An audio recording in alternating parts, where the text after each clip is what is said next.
So the other day I was astonished to discover that Friday is the spring equinox. And now the reason I found it, or I saw it, that somebody posted that it was going to be the autumn equinox in Australia. And I thought, oh my God, I'm just going to put the light on. I have completely missed that. And so I thought I would do something about the spring equinox today, because I actually follow the festivals, but this year has been particularly gloomy and particularly wintry, and really there hasn't been any sun to speak of, so there's no sense of spring, although today's a nice day. And I actually, when the sun is out, you start looking around, and I actually realise my poplars are beginning to think about greening. But the general sense of the world right now is one of gloom and general sense of disarray, I think.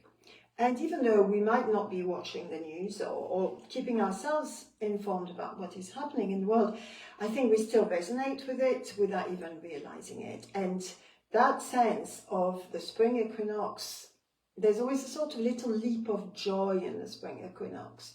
There's that sense that at last the winter is over, and the greenery, the lambs, particularly when you live in rural Ireland, there's that sense that things are turning and things are going to improve from now on. And of course, in the world at large, things do not appear to be improving at all. So we need to do some tapping on all of this, I think. And one of the themes, of course, the equinox is about balance, and balance between night and day, mostly. And it's also a tipping point. So very often you'll find in the Celtic festival, in the traditions of the Celts and the Druids, that they have this sort of strange paradox. So the equinox is a point of balance between day and night, at the same time as a tipping point. Because past the equinox, and we're off, it's spring and summer, and off we go. So it's a turning of the tide. And it is a tradition to clean the house on the spring equinox. It is also a time to think about what is out of balance in your life. And I was doing some work this morning about this idea about feeling a bit stuck, feeling a bit not quite right, not very settled. And I realised that there's a part of me that actually believes that it isn't okay for me to feel okay if the rest of the world does not feel okay, or if the rest of the world is losing its mind, or if people are losing everything, as is happening right now. And I know it is happening all the time, but it feels particularly relevant right now. So this idea that I just thought I would run it past you, if you are thinking of blocks to this tipping point, going forward, going into spring, do you feel not ready for it? Do you feel a bit, I don't know? And is there a part of you, maybe like me, who thinks, well, I can't be springing into spring or going forward in a hopeful manner, because everything around me, outside of me, is not feeling hopeful. Things are very bad, things are very dark. And so it's not okay for me to go forward or do anything like that. So there's two themes to today. This idea of it's not okay for me to go forward, it's not okay for me to enjoy spring or anything very much because of what's happening in the world. The other theme is what needs clearing in your life so that balance can be restored. We can't do anything about the world, but we can do things about ourselves. So, tapping on the side of the hand. Even though it is the spring equinox, and it might not feel like that, because spring is taking its time to declare itself. Things are very late this year, and also the world around us is rather plunged into darkness. We cannot see the return of the light. Right now, it feels very dark indeed. I accept this is where I'm at right now. And even though, and I'm going to encourage you to take the time to think, is there anything that is stopping you from embracing the sun, for embracing spring, from having balance in your life. So I'm going to be quiet a minute as you're tapping away in the side of the hand. And I want you to take a breath in and out. Doesn't matter through your nose or through your mouth. And relax a minute. And I'm going to be in the sunshine, which is lovely. And I want you to really think about that. If there was something stopping me being in balance and rejoicing into the spring and tipping into the spring, what would it be? What is out of balance in my life?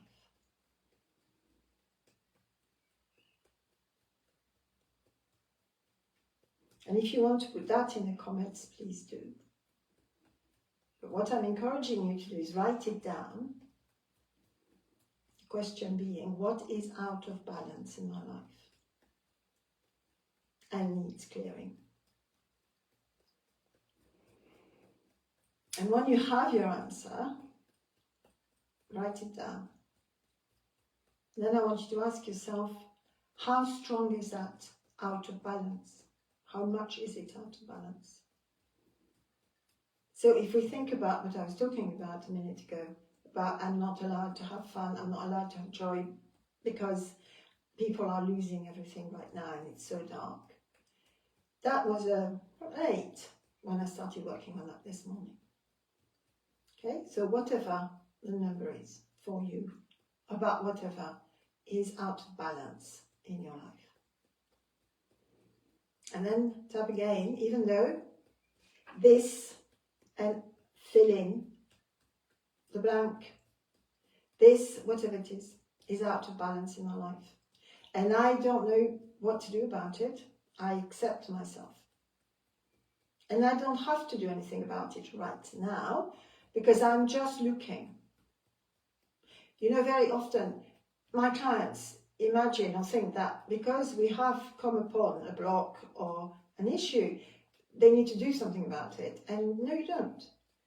You just need to voice it and look at it. That's all we're doing right now. So even though there's this thing blocking balance in my life, I accept this is where I'm at right now. And I'm not planning to do anything about it right now. I'm just having a look. This thing, top of the head, that is blocking balance in my life. It's give it a number. And then think, where is it in your body? So I'm thinking, where is it in my body? Yeah, it's in my heart. My heart is heavy. So where is it in my body, in my heart? And then underneath the eye, this thing that's heavy in my heart, and that is keeping me out of balance, or my life out of balance. I accept this is where it's at right now. This thing that's keeping my life out of balance. I accept this is where I'm at right now. I accept this is it. It's okay. Don't have to do anything about it right now. This thing that's out of balance. And top of the head, this thing that is out of balance. And then, if you want to, close your eyes. Anyway, look at the thing that's out of balance. And think to yourself, how much of it needs to go so that your life can be in balance again? Because we tend to, again, think we have to get rid of everything, but we don't. We need to be very careful. Balance is very measured, and balance always involves slight movement. I always say, if you look at a high rope artist, you know, in a circus, they move all the time. They just make very small adjustments all the time, and that's what we're looking at. So we're not looking at major changes. We're looking at what would you tweak that would bring back the balance. So you've come across the issue, whatever the issue is. Then we're going to tap on what would it be like to reduce that to a point where it would be balanced in that way of the tightrope artist. Okay? So even though I have this thing that is out of balance in my life, and I accepted it in the first round, and now I'm contemplating, nobody's doing anything still, I'm contemplating how much of it needs to go. We're not doing how either. How much of it needs to go to restore balance? How much of this needs to go so that balance is restored? So if we take my example of I am not allowed to be joyful or to be spring-like because people are losing everything right now and I'm just not allowed. Now that was a big block, which I didn't realize. I was just tapping and then it came up to me. And then I realized that actually it doesn't make any difference if I believe that. It puts me out of balance, but it doesn't rebalance the world. I hope that makes sense. Me believing that I'm not allowed to feel joyful because the world is in a complete state of chaos does not balance anything. It's making me be unbalanced. And me believing that doesn't actually make me particularly useful to anyone. Do you see that? So I don't know what you're working with, but whatever you're working with, think to yourself, how much of this can I give up? How much of it can I release so that I can be back in balance? Because I still, for example, I still want to feel that there's people losing everything and that's not fair. I still want to have all those feelings I have about it. But I don't have to feel it to such a degree that it stops me from feeling joy. I hope this is making sense. Okay? So have a think, how much of it can I surrender? How much of it can I let go? So that my life is back in balance. And give it a number.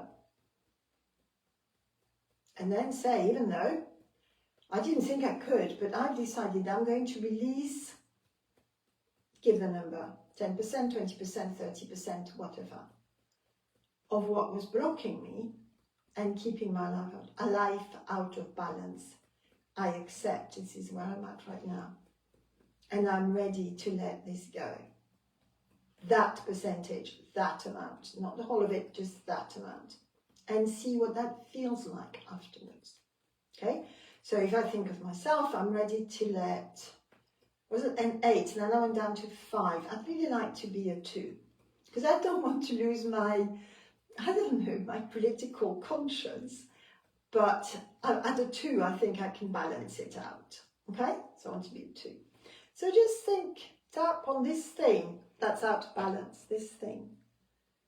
And I think about the number, what number you want it to be. I want it to be a 2 in my case. Just give it a number. I want it to be a 2. And as you're doing the tapping, just contemplate scales. Think of the scales. You know the old-fashioned ones when you put the weight on and you have to balance the weight to make it balance. And just play around in your mind's eye with this image. You have your block and then you have the other side and you're putting little bits out and releasing bits. And then imagine the scales settling down. And what does that feel like? And how much of the block, the imbalance, have you let go of? That has made the scales balanced. There you go. And how does that feel? How does that feel to have balanced the scales? And let go of whatever it was. Enough of it, so life was back in balance again. Top of the head, and then again, sit yourself down, take a breath, I hope you're sitting, and think, okay, so how am I doing? Is my life in balance right now? Do I need to give it a bit more? Do I need to let go a bit more of whatever it was? Or, which sometimes happens, and that is for another time, perhaps next week I will do that. Sometimes there are layers of objections. So you find the objection, you get the objection sorted out, the block, and you balance everything out, and then you find the next objection. It's called finding aspects, and we will talk about that next week. Meanwhile, I want you to imagine what it would be like if your life was balanced. What manner of spring would you have? So this is a kind of a bit of tapping about future tapping, I call it, but it's also about a little bit of a daydream, okay? So tap on the side of the hand. And if it feels unfamiliar, you can say, even though my life is in balance and that feels really odd, because I'm not used to having a balanced life. I'm curious to find out more about that. What is my life like if it's balanced? What would that be like? Knowing that it will go up and down, because that's the way balance works. Because if you stand rigidly on your tightrope, you will fall. No doubt about that. So you always have to move back and forth. But how would my life be like in the spring? This spring now, if it was more or less, give or take, in balance. And what is the feeling behind that? Because the idea makes me smile. It's just think, oh, that would be lovely. So it would be lovely for me. And I accept that. It would be lovely. So I have my life in balance, and it's lovely. And it makes me smile. And it's only a little smile. It's nothing mind-blowing, but it's nice. I would like that, very much indeed, and I'm calling it upon me. I would like to feel my life nicely in balance so that I can smile and have that gentle feeling that it's okay-ish, more or less, give or take, of course, as usual. Does it feel like? Do you feel okay-ish, more or less, give or take? I feel okay. I feel okay-ish, more or less, give or take. It's okay. It's okay to feel okay. It's the spring equinox. It doesn't have to be mind-boggling excitement and thrill. Leave it for Beltane. Just right now, it's okay. Balanced. Just gently balanced. More or less, give or take. It's okay. It's okay. And sometimes it's really brilliant, just tapping on, I'm okay. It's all right. I'll do. Do you remember? I did that ages ago. That'll do. I'm okay. It's okay. It's all right. It's not huge. It's fine. It's okay. Take a breath. And I hope this kind of gives you a bit of work to do on the topic of balance and spring. And as I found out, world events happen outside of us, and we do find that energy wherever we are about with it, whether we try to ignore it, whether we don't listen to the news or whatever, or stay away from social media. Still, it impacts on us. Very often we don't realize it is, but it does impact on us. So to restore balance is quite a nice thing to do. And I have no idea the effect that would have on the world, but you never know, maybe it would become less in balance, if we all were a bit more balanced. I'm starting to babble, aren't I? Right, philosophical, not today. I hope you have a good spring equinox. It's also a new moon, so there you are, you see, and you should be planting your potatoes, because that's what they do in Ireland at this time of year. I don't know quite yet, although I'm going to put mine in and keep you posted. You have a good week, and I'll see you next Wednesday.